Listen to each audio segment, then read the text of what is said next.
efficient so that over time, healthcare costs actually start leveling out a little bit instead of skyrocketing each and every year. Because everybody here who's got health insurance, what's been happening? Your premiums have been going up, co-payments, deductibles, all that stuff's been going up. So we've got to actually try to control the costs of it, and part of it is just a matter of making sure that we get a better bang for our healthcare dollar. So, for example, when you go to a doctor, we're still filling out forms in triplicate on paper. It's the only business there is that where you still have a whole bunch of paperwork.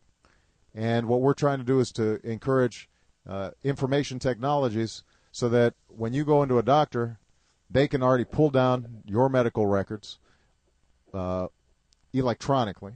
If you take a test, then it's sent to all the specialists who are involved, so you don't end up having to take 4 or 5 tests and pay for 4 or 5 tests when all you needed was just one.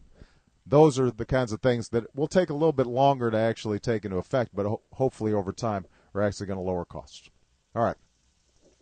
I'm going to go boy-girl here to make sure it's fair. Right here. Absolutely.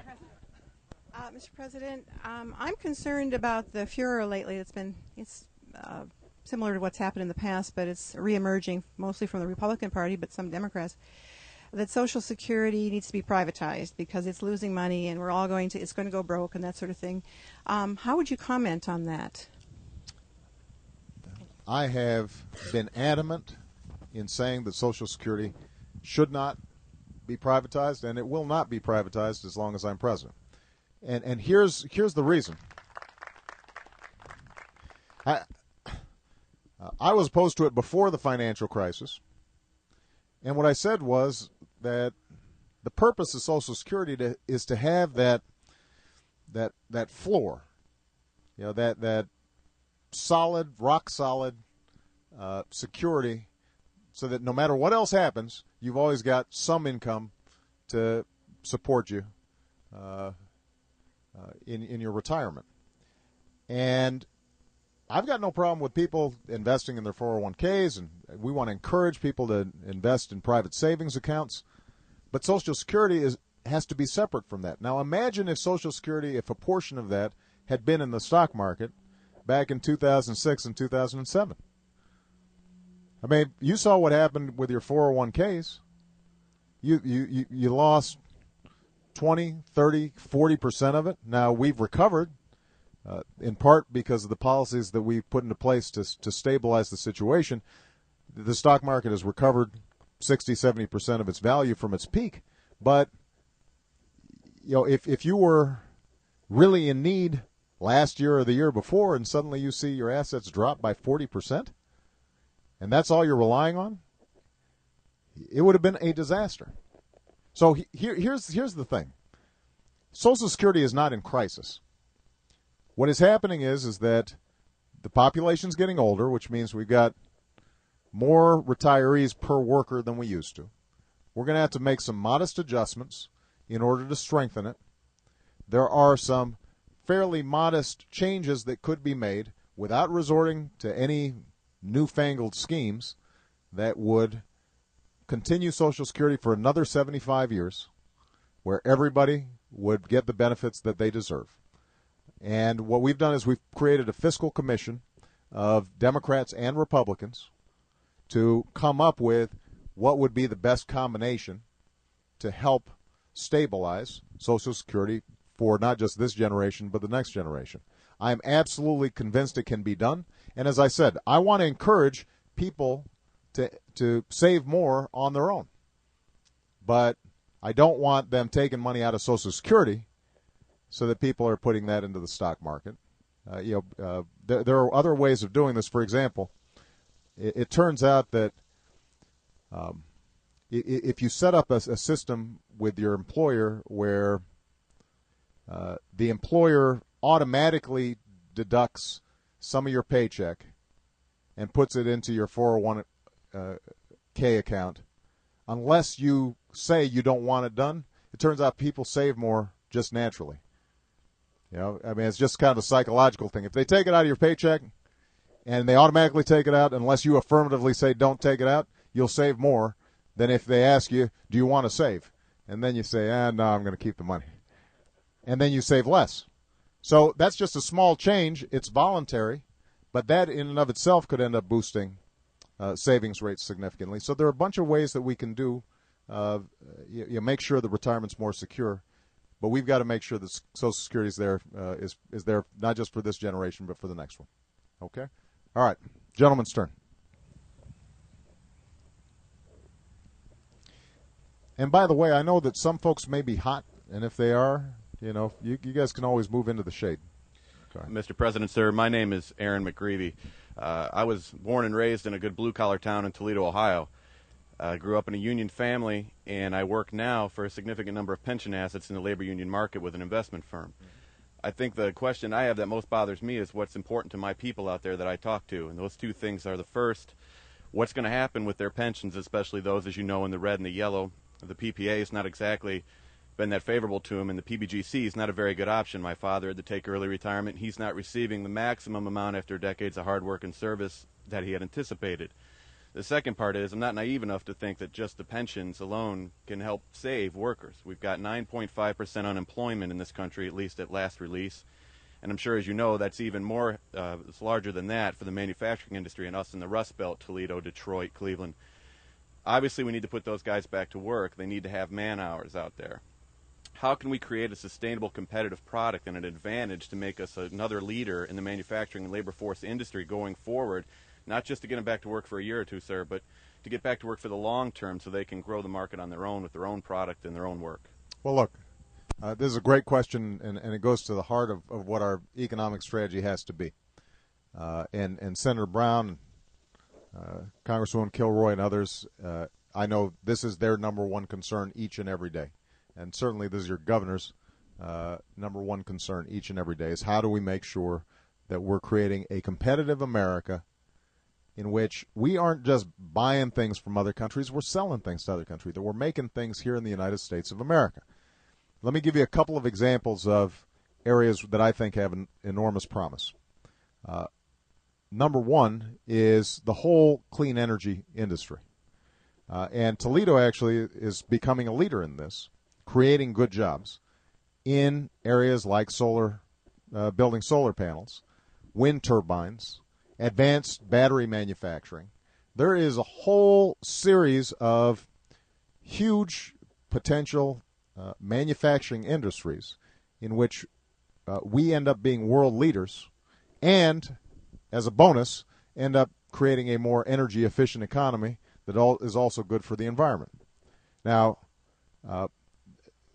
we made, at the beginning of my term, the largest investment in clean energy in our history.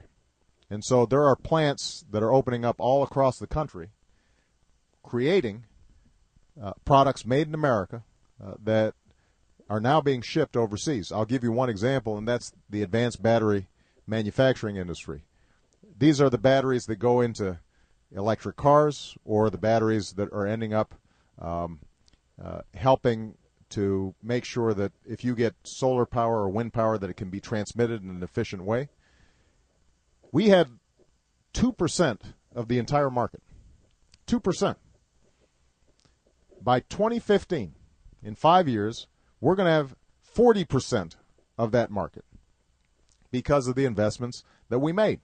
So one of the advanced battery manufacturing plants that we helped get going with some key loans and support and tax breaks, they're now putting those batteries into the Chevy Volt, and you combine it then with an entire new U.S. auto industry that is cleaner and smarter and has better designs and is making better products.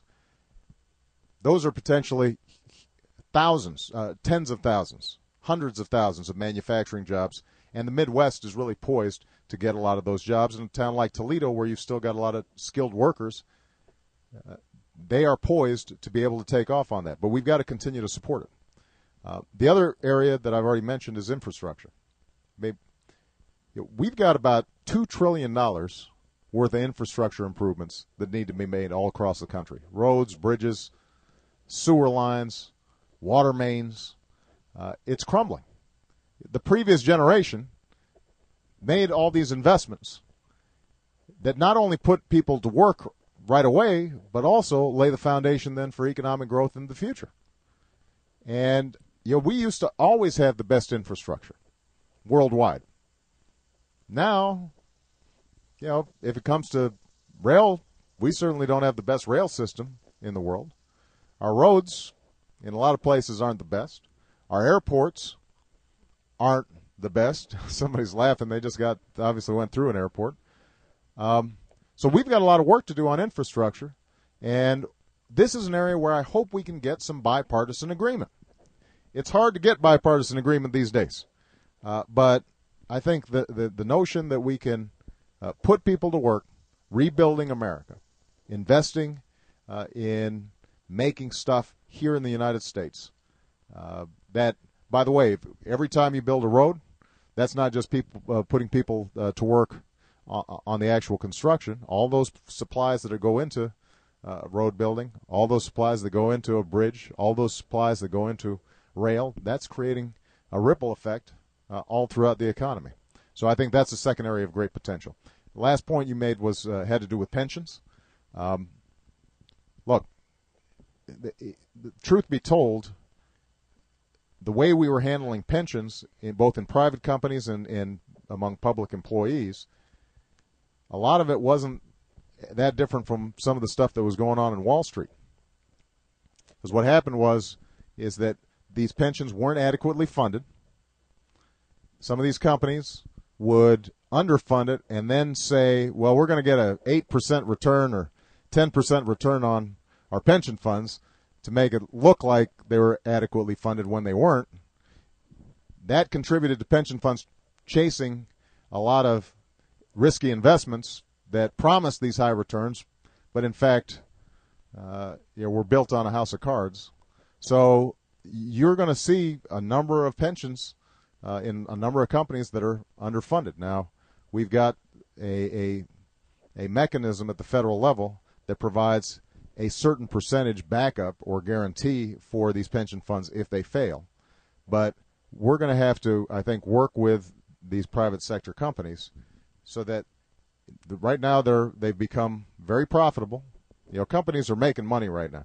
We were talking earlier about the economy and how it's moving slow. Well, corporate profits are doing just fine. They're holding on to a whole bunch of cash. They're kind of sitting on it, waiting to see if they can make more money and more opportunity, but they haven't started hiring yet. One of the things they need to be doing with some of this cash is shoring up their pension funds that are currently underfunded. Okay, it's a girl's turn. Yes, right there. Mr. President, thank you. I tied in with the jobs situation, I think, is the education system. And it seems to be in a crisis now.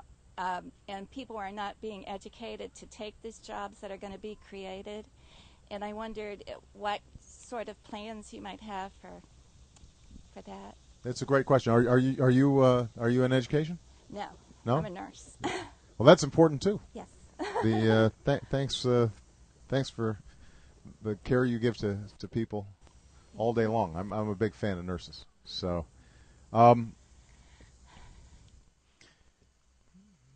the thing that will probably most determine our success in the 21st century is going to be our education system. I'll just give you a quick statistic. A generation ago, we ranked number 1 in the number of college graduates. We've now slipped to number 12 in the number of college graduates. That's just in one generation. That is putting us at a huge competitive disadvantage. Because, look, companies these days, they can locate anywhere. You've got an internet line. You can set your company up in India. You can set up your company in the Czech Republic. It doesn't really matter where you are. And so what that means is a lot of companies are going to look for where can they find the best workforce. And that we have to make sure that that is in Columbus, Ohio. We've got to make sure that that's in Toledo. We've got to make sure that that's in the United States of America. Now, we still have the best universities and the best colleges on earth, but there are a couple of problems that have come up. First of all,